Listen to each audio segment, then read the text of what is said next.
जय श्री कृष्ण। हरिओम श्री कृष्णम वंदे जगतगुरु। वाला गीता प्रेमी दर्शको, आप सौना हृदयમાં બિરાજમાન પરમાત્માને પ્રણામ। ગીતા સત્સંગમાં આપની પાવન ઉપસ્થિતિને હું વંદન કરી ગીતા જ્ઞાન ગંગાની ચેનલમાં શ્રીમદ ભગવદ્ ગીતા શ્રી કૃષ્ણ અર્જુન સંવાદ ગુજરાતીમાં આપનું હાર્દિક સ્વાગત કરું છું। સૌને મારા જય શ્રી કૃષ્ણ, જય માતાજી, રાધે રાધે। આવો આપણે સૌ સાથે મળી ભગવાનનો જય જયકાર કરીએ। કૃષ્ણ કનૈયા લાલ કી જય, ગીતા ગ્રંથની જય, સનાતન ધર્મની જય। મિત્રો, મારો પ્રયાસ ગમતો હોય ને અંત સુધી ગીતા સત્સંગમાં જોડાઈ રહેવા માંગતા હોય તો ગીતા જ્ઞાન ગંગા ચેનલ જરૂરથી સબસ્ક્રાઇબ કરી લેજો। जय श्री। મારા વાલા ગીતા પ્રેમી સજ્જનો, શ્રીમદ ભગવદ્ ગીતા અથ 9મો અધ્યાય રાજવિદ્યા રાજગુહ્ય યોગ, શ્લોક નંબર 20। ભગવાન વાચો ત્રિવિધા मा सोमपः पूत पापा यज्ञेष्टवा स्वर्गति प्रार्थयन्ते ते पुण्यमासाद सुरेन्द्रलोक मस्नति दिव्यादिविभोग भोगान्।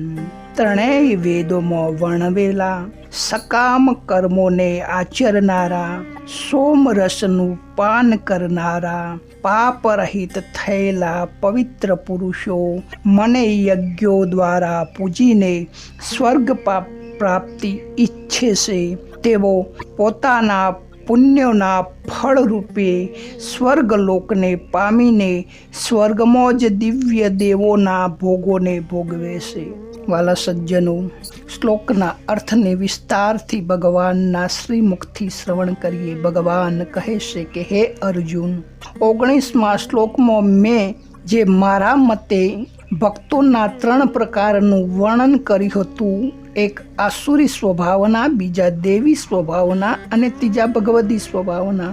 તો આ 2 શ્લોકોમાં એટલે કે 20 અને 21માં દેવી સ્વભાવના, જેને સંસાર, દુનિયા, જગત સજ્જનો કહે છે, આવા ભક્તોની હું વાત કરું છું કે આવા દેવી સ્વભાવના ભક્તો સંસારિક સામાન્ય ભોગોનો ત્યાગ કરી, એટલે કે અહીં મૃત્યુલોકમાં મળનારા સામાન્ય ભોગોનો ત્યાગ કરી પરલોકના વિશેષ ભોગો માટે 3 વેદ એટલે કે ઋગ્વેદ, સામવેદ અને યજુર્વેદમાં દર્શાવેલા યજ્ઞ, વ્રતો, નિયમોનું અનુષ્ઠાન કરીને તેના ફળ સ્વરૂપ, સકામ ફળ સ્વરૂપ, પુણ્યોના ફળ સ્વરૂપ તેમને ઊંચા લોકોમાં વિશેષ ભોગોની તીવ્ર અભિલાષાથી હું જ તેમને ઉચ્ચ લોકોમાં તેમના સકામ કર્મોના ફળ અનુસાર, તેમના પુણ્ય કર્મોના ફળ અનુસાર સુરેન્દ્ર લોકે અર્થાત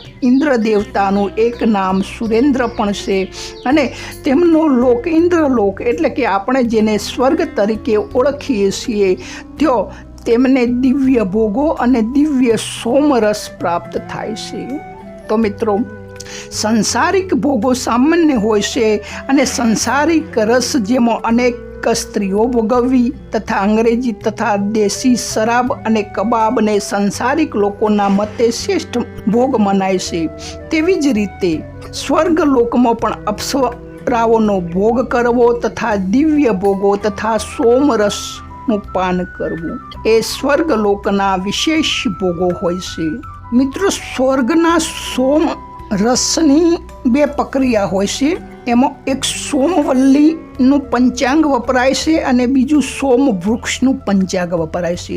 તો શાસ્ત્રોમાં ઉલ્લેખ પ્રમાણે સોમવલ્લીની ઓળખ એ રીતની હોય છે કે જેના ફક્ત 15 પોદળા હોય છે અને આકૃતિ સાપના જેવી હોય છે અને જ્યાંથી પોદળા ફૂટે છે તે ગોઠો ની લાલ હોય છે અને તે પૂર્ણિમાના દિવસે લાવવામાં આવેલ પંચાંગ એટલે કે મૂળ, દોડી, પોદળો, ફૂલ અને ફળ આ પંચાંગ કહેવાય। તો આ 5 વસ્તુને મિશ્રણ કરી પારાને બોધવામાં આવે છે। એક પારા નામની રાસાયણિક ચીજ છે, વસ્તુ છે, પદાર્થ છે જે પૂર્ણિમાના દિવસે લાવવામાં આવે છે અને સોમવૃક્ષ પણ એવું જ છે કે તેને પણ તેનું પણ પંચાંગ પૂર્ણિમાના દિવસે લાવવામાં આવે છે. પંચાંગ એટલે મિત્રો સમજી ગયા હશો કે મૂળ, સાલ, પોદળો, ફૂલ અને ફળ.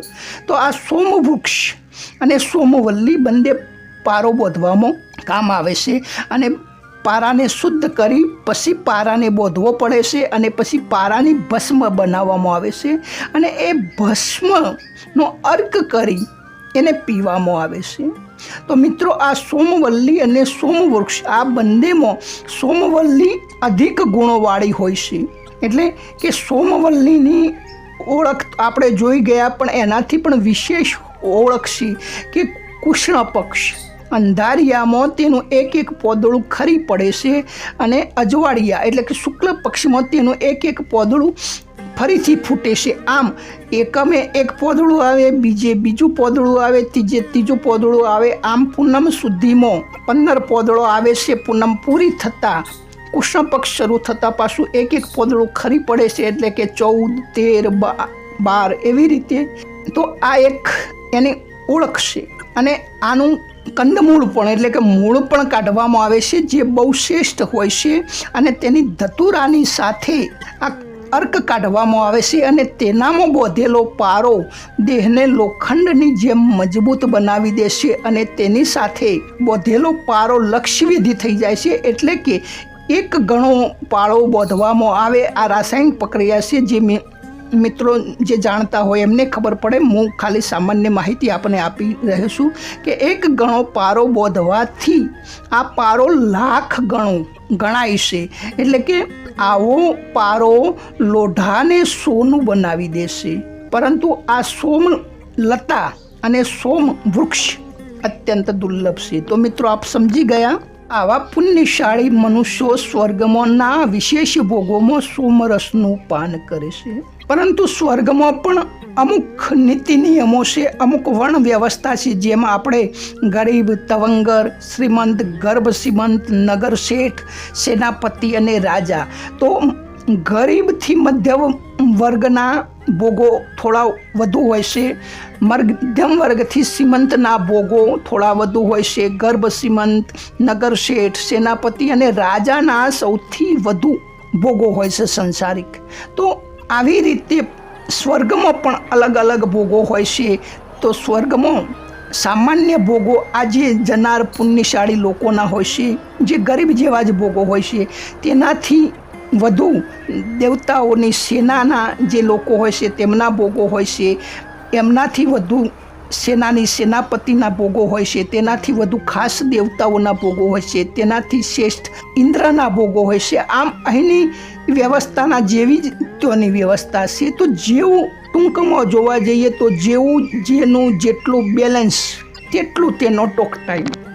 ભગવાન અર્જુનને કહે છે કે ત્રિવિધામાં સોમપા પુતપાપા યજ્ઞે રિષ્ટવા સ્વર્ગતિ પ્રાર્થયન્તે તે પુણ્યમાં સાધમ સુરેન્દ્રલોકમ મશ્યંતિ દેવા દિવ્ય દેવભોગનમ. અર્થાત ત્રણેય વેદોમાં વિધાન કરેલા સકામ કર્મોને કરનારા, સોમરસ પીનારા, પાપ વિનાના માણસો એટલે કે જે પાપ ના કરે ને ફક્ત પુણ્યો જ કરે, સારા સારા અનુષ્ઠાન કરે, એવા યજ્ઞો દ્વારા ઇન્દ્ર રૂપે એટલે કે મારું જ પૂજન કરીને સ્વર્ગની પ્રાપ્તિની પ્રાર્થના કરે છે. અને એ પુણ્યોના ફળ સ્વરૂપે તેમનું અનુષ્ઠાન ફળે એટલે કે અનુષ્ઠાન પૂર્ણ થતાં, સક્સેસ થતાં તેમને તેમના ઈચ્છેલી જગ્યા ઉપર એટલે કે પવિત્ર સ્વર્ગલોકમાં સુરેન્દ્ર લોકમાં ને પ્રાપ્ત કરીને त्यो સ્વર્ગના દિવ્ય ભોગ એવા દેવતાઓના ભોગો એટલે કે સોમરસ અને અપ્સરાઓનું સેવન આ त्यो જઈને ભોગવે છે.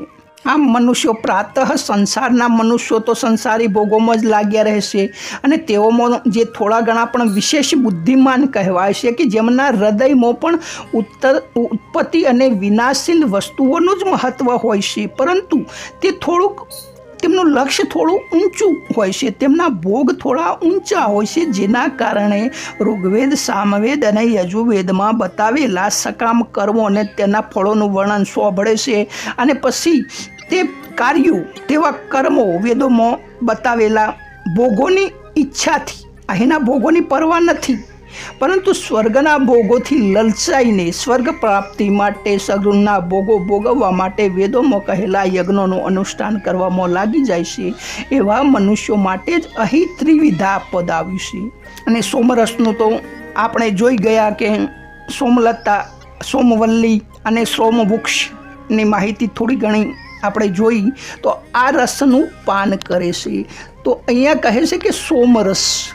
તો યજ્ઞ કરવાવાળાને એક તો સોમરસ એ વૈદિક મંત્રો દ્વારા મંત્રિત કરેલું જે પાણી પીવામાં આવે છે તેને પણ સોમપાપ કહેવામાં આવે છે. અને વેદોમાં વર્ણિત યજ્ઞોનું અનુષ્ઠાન કરવાવાળા અને મંત્રોથી અભિમંત્રિત સોમરસને પીવાવાળા મનુષ્યો સ્વર્ગના જે પ્રતિબંધિત એટલે કે જે રોકનારા છે એ પાપો નષ્ટ થઈ જાય છે. એટલે કે તેમને પૂત પાપા પણ કહેવાય છે. અને ભગવાને પૂર્વ શ્લોકમાં કહ્યું હતું કે સત અસત સર્વ હું જ છું. તો ઇન્દ્ર પણ ભગવાનનું સ્વરૂપ થયા.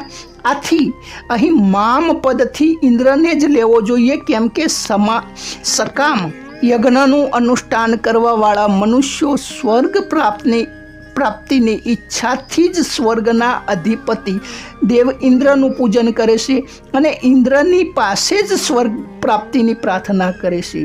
તો મિત્રો, સ્વર્ગ પ્રાપ્તિની ઈચ્છાથી સ્વર્ગના અધિપતિ ઇન્દ્રની સ્તુતિ કરવી અને ઇન્દ્ર પાસે સ્વર્ગલોકની યાચના કરવી, આ બંનેનું નામ પ્રાર્થના થયું.